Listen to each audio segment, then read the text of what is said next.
First of all, I don't believe that the idea of Trump is breaking NATO. The Art of a Deal was a title of one of his famous books, and he's trying to deal.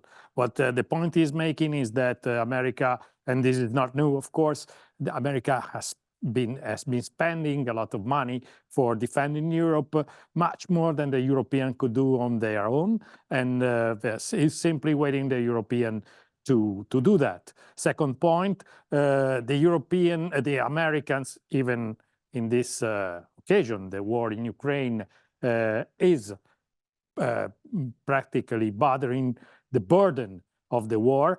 Most of the weaponry and the arms are being sent by the Americans, whereas the Europeans are not really doing enough.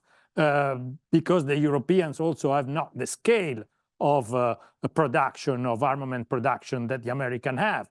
So here's an invitation to Europe to participate. And of course, talking into an electoral campaign about money and about how America could save money, could save money from selling weapons abroad and spending there for the problems that the Americans have. It's of course part of the electoral campaign, but it's not that easy for America to take such distances from NATO, even for Trump. First of all, Trump is not participating, he's not part of the administration at the moment.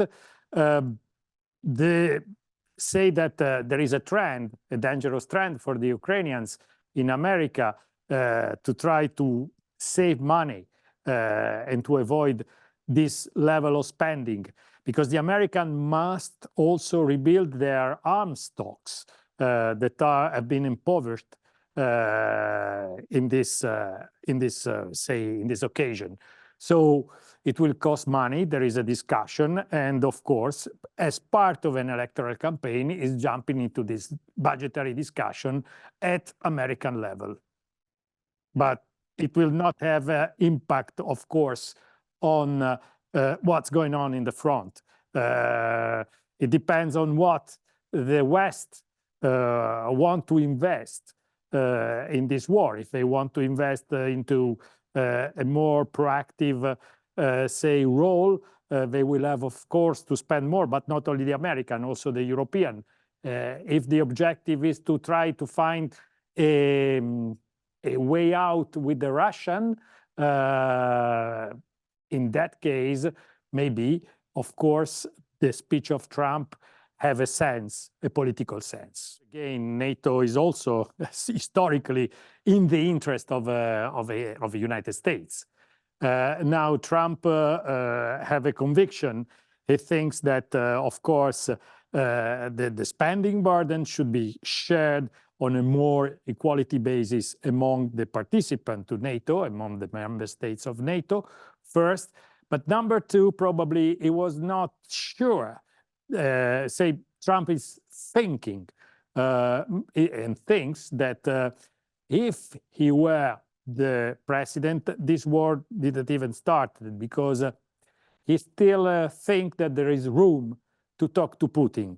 And that's the base of this, the political reason of this statement and of these positions.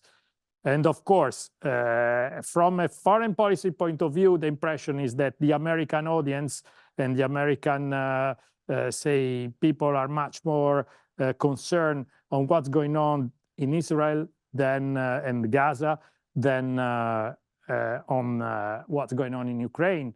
That is a war that is going on, has been going on for 2 years already.